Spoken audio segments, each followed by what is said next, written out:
नमस्कार, मैं हूं आपके साथ पूर्वी राय और आप देख रहे हैं एमपी फर्स्ट न्यूज। उज्जैन वित्त आयोग के अध्यक्ष डॉक्टर पनगड़िया आज सुबह उज्जैन पहुंचे। उज्जैन आगमन के दौरान संभागायुक्त संजय गुप्ता और कलेक्टर नीरज कुमार सिंह ने उज्जैन पहुंचने पर स्वागत किया।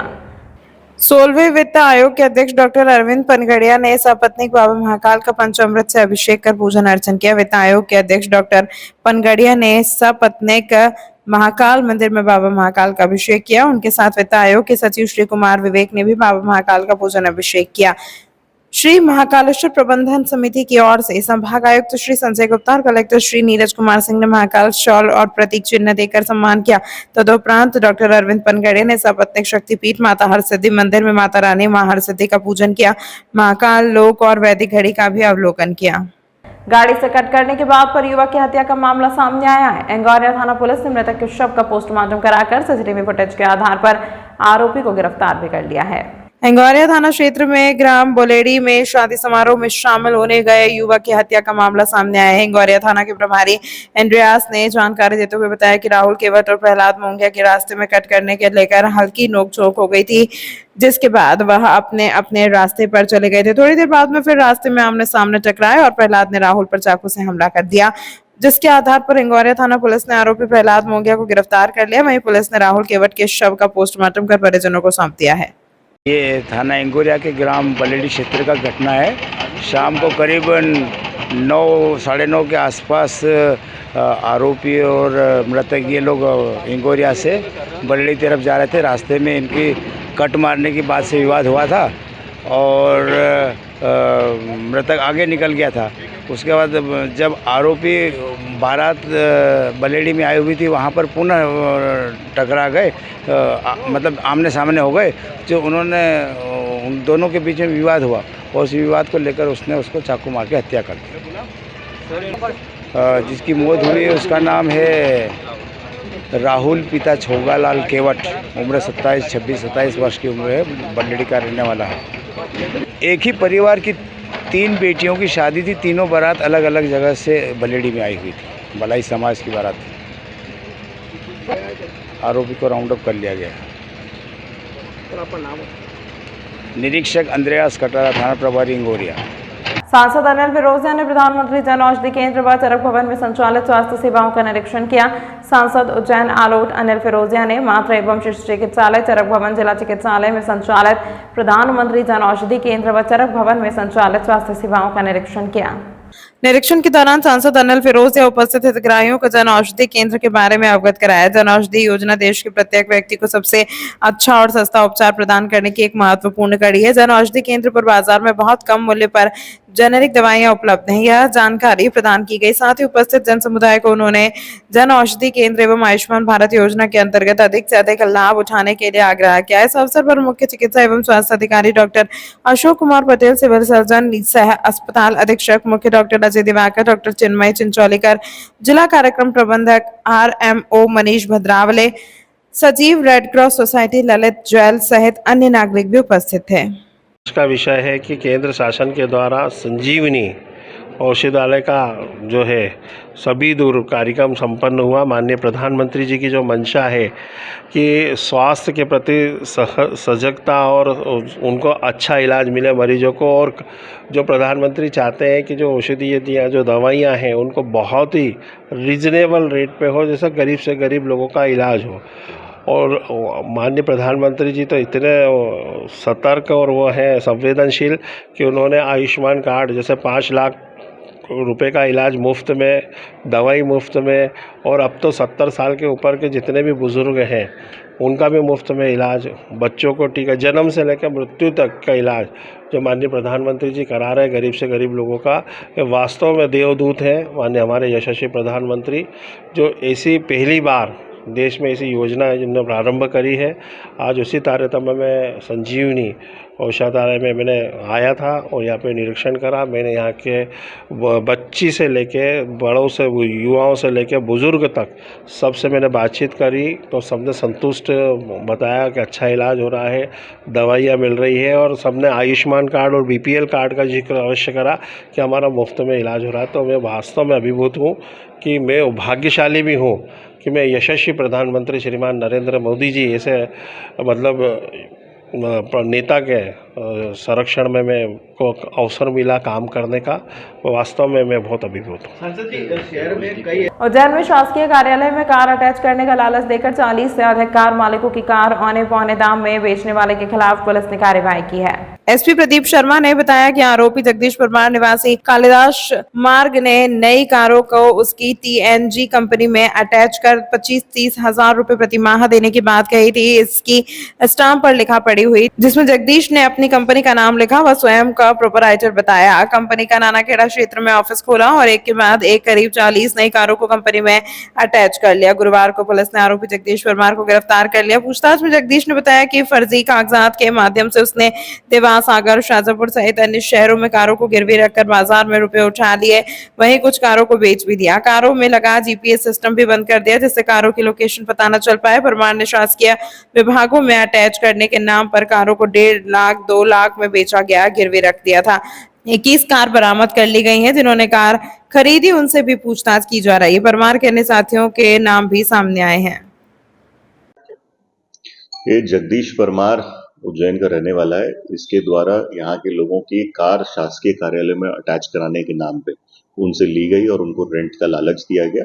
इसी बीच इसने ये कारें 1.5 लाख 2 लाख जैसी जिसकी क्षमता थी उसके हिसाब से कई लोगों को इसको बेच दिया या गिरवी रख दिया। 21 कारों को ऑलरेडी हम लोगों ने बरामद कर लिया। इनमें जिन्होंने ये कार खरीदी थी अभी उनसे भी पूछताछ की जा रही है और अगर उनकी भी बदयांती सामने आती है तो उनको आरोपी बनाया जाएगा। इसके 1-2 अन्य साथियों का भी नाम आया है जिसके लिए पुलिस की टीम लगी हुई है। जगदीश हमारी हिरासत में है, उसको आज कोर्ट पेश किया जाएगा और उसके बाद उसकी रिमांड ली जाएगी। करीब 40 से ज्यादा कारों की ऐसी संभावना है जो उसने इस तरह से अलग अलग जगह अटैचमेंट के नाम से पिछले 1 साल के अंदर लोगों से ली हैं और उसके बाद उनको खुर्द-बुर्द किया है। तो हमारी टीम लगी हुई है और भी कारों को भी इसमें बरामद किया जाएगा। उज्जैन वार्ड क्रमांक 2 मंगल नगर स्थित सामुदायिक भवन पर अरुणोदय सर्वेश्वरी लोक कल्याण समिति द्वारा आयशर ग्रुप फाउंडेशन के सहयोग से वित्तीय साक्षरता एवं डिजिटल फ्रॉड जागरूकता कार्यक्रम का आयोजन किया गया। कार्यक्रम के माध्यम से ग्रामीण महिलाओं को साइबर से हो रही धोखाधड़ी को लेकर जागरूक किया गया। साथ ही संस्था के सचिव शैलेंद्र व्यास ने जानकारी देते हुए बताया कि दीप प्रज्वलन कर मां सरस्वती को पुष्प अर्पित किए गए एवं कार्यक्रम प्रारंभ किया गया। यह कार्यक्रम लगातार चलता रहेगा। उज्जैन संभाग के 420 गांव में जाकर अरुणोदय सर्वेश्वरी लोक कल्याण समिति द्वारा वित्तीय साक्षरता एवं साइबर धोखाधड़ी के प्रति जागरूकता अभियान चलाया जाएगा। संस्था सचिव शैलेंद्र व्यास ने कार्यक्रम में संबोधित करते हुए कहा कि यह संस्था की बहुत अच्छी पहल है जो गांव-गांव जाकर महिलाओं को साइबर से हो रही ठगी के लिए जागरूक कर रहे हैं। आज के सोशल मीडिया के समय में जो लोग गांव में कम पढ़े लिखे होते हैं उनके साथ अधिकतर साइबर ठगी हो जाती है। कार्यक्रम के अंत में सभी महिलाओं को संस्था द्वारा साइबर ठगी से बचने के लिए शपथ भी दिलाई गई और कार्यक्रम में शामिल हुई महिलाओं को साइबर जागरूकता किट वितरण की गई। इस अवसर पर श्री रूपेश त्रिवेदी, दिनेश बामनिया, प्रांशुल तिवारी, जितेश दुबे, सपना सक्सेना, चंदा विश्वकर्मा, हेमा बोरासी उपस्थित रहे। कार्यक्रम का प्रभावी संचालन एवं प्रशिक्षण नीरज धोनाथ ने किया और आभार शैलेंद्र व्यास ने माना। एक कार्यक्रम डिजिटल फाइनेंशियल लिटरेसी और डिजिटल साइबर फ्रॉड अवेयरनेस का कार्यक्रम है जो कि आयशर फाउंडेशन के सहयोग से संस्था अरुणोदय सर्वेश्वरी लोक कल्याण समिति के द्वारा पूरे उज्जैन संभाग में चलाया जा रहा है। और इसका ये प्रथम चरण है जिसमें कि हम लोग उज्जैन के आसपास के ग्रामीण क्षेत्र, साथ ही साथ मंदसौर, नीमच, रतलाम, शाजापुर और आगर जिलों में इस कार्य को कर रहे हैं। और ग्रामीण के अलावा हम लोग शहरी क्षेत्र के भी स्लम एरियाज़ में जाकर के, जहां पर कि महिला स्वयं सहायता समूहों की अधिकता है, उन क्षेत्रों में जाकर इस कार्यक्रम को करने का प्रयास कर रहे हैं। और जो मौजूदा दौर में जो चल रहा है कि डिजिटल साइबर फ्रॉड बहुत ज़्यादा हो रहे हैं। एक OTP किसी से फ़ोन पर मांगा जा रहा है और उनके खातों को साफ़ कर दिया जा रहा है। साथ ही साथ कई बार डिजिटल अरेस्ट की घटनाएं भी हम अमूमन रोज़ ही अखबारों में पढ़ रहे हैं। तो इन घटनाओं को कैसे रोका जाए उसके बारे में प्रशिक्षण यहाँ पर दिया गया। और साथ ही साथ सभी को शपथ के माध्यम से ये सुनिश्चित किया गया कि ये जानकारी जितनी भी महिलाओं ने आज इस कार्यक्रम में ली है ये सिर्फ इन तक सीमित न होकर इनके परिवारों तक, इनके वार्ड तक, इनके मोहल्ले तक होते होते समस्त समाज तक पहुँचे। ये तकरीबन कार्यक्रम मान के चलिए आप सितंबर से अक्टूबर तक ये चलना है, क्योंकि कुछ कार्यक्रम संभवतः बारिश के चलते आगे पीछे भी हो सकते हैं। पर हमारा लक्ष्य है सितंबर माह तक इन सारे कार्यक्रमों को इन 7 जिलों में पहले चरण में हम लोग करते रहें। मेरा नाम नीरज थोरात। जय श्री महाकाल। मैं वार्ड क्रमांक 3 से वंदना जैन, श्रीमती वंदना जैन बोल रही हूँ। और यहाँ पर अरुणोदय संस्था के माध्यम से विभिन्न प्रकार के होने वाले ठगों के हमें जानकारी दी गई। चूँकि हमारी सारी महिलाएं हैं जो कम पढ़ी लिखी हैं, अशिक्षित हैं, उन लोगों को जो है विशेष प्रकार से जो है यहाँ पर जानकारी दी गई कि महिलाओं के साथ जो किस प्रकार से ठग किए जाते हैं, उनका शोषण किया जाता है, उनको बिठा करके उनकी ओटीपी वगैरह लेकर के और उनका धन जो है वो क्या बोलते अपने बैंक के माध्यम से निकाल लिया जाता है। तो संस्था के द्वारा जो है उन सभी चीज़ों से बचने के लिए जीवन उपयोगी चीज़ों के माध्यम से छोटी छोटी सी उदाहरण दे करके कहानी के माध्यम से यहाँ पर सभी महिलाओं को समझाया गया है। और ये सभी महिलाओं को ये समझ में आ गया है कि हमको अपने जीवन को साइबर ठग से कैसे बचाएं, ये जानकारी हमको यहाँ पे प्राप्त हो गई। हम अरुणोदय संस्था के बहुत बहुत आभारी हैं और बहुत बहुत धन्यवाद देते हैं कि ऐसे ही जागरूकता लाने के लिए यहाँ पर समय समय पर कार्यक्रम करते रहे। जय श्री महाकाल। तो हम सभी लोगों ने शपथ ली कि हम जो है जागरूक होकर के सभी महिलाएं आगे से ध्यान रखेंगे कि हम अपनी जो ओटीपी है वो किसी को ना दें। और अगर कोई हमको फ़ोन करके ये कहता है कि आपका बच्चा जो है थाने पर है और आपको जो है क्या बोलते नशीले पदार्थ में उसको वहाँ पर बैठा के रख रखा है, तो कदापि आप जो हैं जाकर के एसपी के माध्यम से या किसी थाने पे जाकर के वहाँ पे रिपोर्ट लिखवाएं, ना कि उसके कहने के अनुसार कोई कार्य करें। मेरा नाम श्रीमती वंदना जैन है। उज्जैन मध्य प्रदेश भगवान शिव और माता पार्वती के शुभ विवाह के अवसर पर उज्जैन शहर के एक भव्य और रंगारंग आयोजन किया गया। बाबा महाकाल की शादी की तैयारियां जोरों पर थी और श्रद्धालुओं के लिए नगर भोज और शिव बारात का आयोजन किया गया। इस दिव्य आयोजन में श्रद्धालुओं ने भाग लिया और भगवान शिव और माता पार्वती के विवाह का साक्षी बने। शिव बारात में भूत पिशाच डाकिनी शाकिनी शामिल हुए, जिनका स्वागत 33 करोड़ देवताओं ने किया। बाबा महाकाल के विवाह के बाद आज भव्य रिसेप्शन आयोजित किया गया, जिसमें शहर के लोगों ने भाग लिया। उज्जैन शहर के लोगों को पत्रिका और पीले चावल देकर पूरे शहर को निमंत्रण दिया गया। इस आयोजन के दौरान श्रद्धालुओं ने भगवान शिव और माता पार्वती की पूजा अर्चना की और उनके विवाह का आशीर्वाद लिया। आज गंगेश्वर महादेव द्वारा शिव बारात का आयोजन यहीं से चलता है और नगर कोट माता मंदिर से होता है, निजातपुरा, कंठाल गोपाल मंदिर और हरसिद्धि कौन सी धाम से कुमार नरसिंह घाट पे समापन होगा इसका।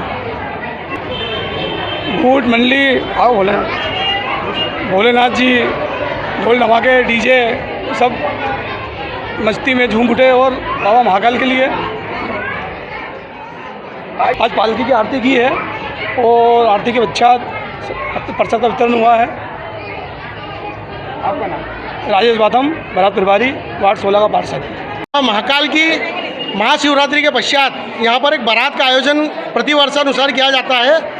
जो बारात है वो नगरकोट प्रांगण से होती हुई, गंगेश्वर महादेव मंदिर से होती हुई, नगर के प्रमुख मार्गों से होती हुई ये प्रतिवर्षानुसार नरसिंह घाट के पास धर्मशाला के अंदर इसका समापन होता है और वहाँ पर बहुत बड़ी मात्रा में एक भंडारे का आयोजन किया जाता है, जिसको बाबा महाकाल के शिव बारात का रिसेप्शन कहा जाता है। और ये नगर भोज के तरीके से होता है और ये बारात वहीं जाकर उनका समापन होता है। बारातियों का वहाँ पर व्यवस्थित स्वागत होता है।